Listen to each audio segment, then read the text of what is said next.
What's up, YouTube? Welcome to Cloud9Reefing. This is my 65-gallon sumpless system. You're looking at the system about a year ago before the crash in January 2017, where I made a big mistake. So the system's been running for 5 years, but this set me back dramatically. It was basically my fault due to negligence. So I had a dosing line missing a connector. You'll see in the upcoming moments there's like a little plastic connector that connects two tubings. So I ordered some more, but I didn't want to wait. I want to try this new product, and I slipped the two tubes together without the connector. Give it a nice tug, and it looked like it worked. So yeah, this plastic thing right there in the center, I thought I could work without it. No, that thing slipped and allowed about maybe a half a gallon, a little bit less, but it was enough. It was vodka, and it's allowed vodka to spill in my tank. That's why I used a carbon dose, and it's only supposed to be 3 milliliters. So yeah, my fish were choking, and it was a straight panic. Now we're looking at the tank 3 months after the crash. So this is March 2017. The crash happened in January 2017. Mostly softies survived, some monties, and I think one acro, a green millipora. So the tank is doing great as of today. I just want to show you the progress of the recovery stages. So I love that frog spawn, but if you look around in the back, the blueberry goniopora, no, not goniopora, gorgonia, sorry. Don't recommend that. I fed it constantly and it still declined. I think I only have a few polyps, even though with constant feeding. Those things are really picky. You need like basically a feeder on top of them all the time. We're just going to take a look around the reef. I love that blue mushroom, the blue hair mushroom. My maximum clam, I had that since I was a baby. It used to be an inch. Now I think it's about 5 inches. Now you can see the green hair mushrooms, which is the same species as the blue one earlier. They really pop under the actinics. There's some green Monteipora, small piece of a needle in the haystack acro, and then there's that surviving millipora, the green one right above that. And above that is a bubblegum Monte, and then we have the played-in Monte recovering as well from that crash. So we have some fighters. I'm really surprised the clam and all that stuff survived, including the fish. I threw them in an ice cold bucket, but we got everything under control that night. It was a long night, and I think that's another story for another video. Shoot me a comment in the comment section if you want to hear that story, and go through the nightmare with me. Sandal and Monty there. Oh, so here's new lighting. Before it was all Kessels. I love Kessels. Second to none as far as aesthetics and shimmer. But I moved on to Radiance, you can see here. And the color and growth is just amazing. So I think I'm narrowing it down to go on Radiance in the future as I'm building a 300 gallon. I might move these XR15s off this tank, put on a frag tank, which I'll document in the next video. The frag tank is awesome. I just set that up this year with the sump, no more sumpless. So this piece of coral here is pretty awesome. I got from Unique Corals. It's a flame staghorn from Australia. Pretty shaggy polyps. A little bit of yellow and green in there. It's pretty awesome. And the bubblegum Monty is grown compared to the earlier clips. And then we have a ORA Velita next to that. And there it is. Pretty sick. So yeah, I run my lighting with daylights earlier in the day, like the whitest spectrum. The blend is not that great. Well, it's not perfect, but it's pretty good. I like to get that natural daylight, and then I go into the metal halide program that's set by Radiance, and then the AV plus mode for the rest of the day. And that's my schedule program right now. And I think it's working awesome. Every time I walk in, it's like a new tank because you get different light and colors. So I think their programming is really awesome on these lights. And the Milliporia is growing. You saw that little stump at the beginning of the year. I think this is towards the end of summer. A nice poly right there, 2 flower anemones next to that, and then the beautiful Maxima clan. So I'm just going to pan through the tank, probably ramble, point out some corals. Spongiotis coral right there is pretty dope. Yeah, that Spongiotis also survived the crash, so I'm pretty happy that happened. So, I lost a lot of corals, there's a lot of corals that stuck it out. And I'm just going to continue rambling on as we look at the other chaos.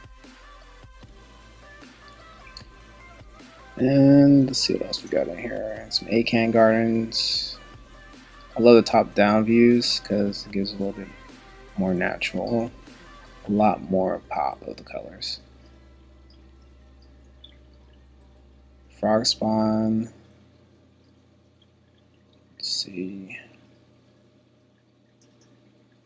I was going to show you the polyp extension. So the product I'm dosing right now is Aqua Forest, and that's a balling method. So it really helps my style of reefing since I hate doing water changes because it gives me instability, and I get all the trace elements out of this system.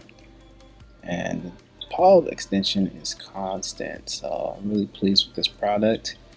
However, moving forward, as you will see, I'm testing new things with the frag tank. So it's going to be like a little Triton calcium reactor combo, which will be the 300-gallon build as well. So I got really comfortable dosing carbon like vinegar and the solutions. I'm now moving to calcium reactors. So I'm going to try to take what I learned from this and try to apply it to another method.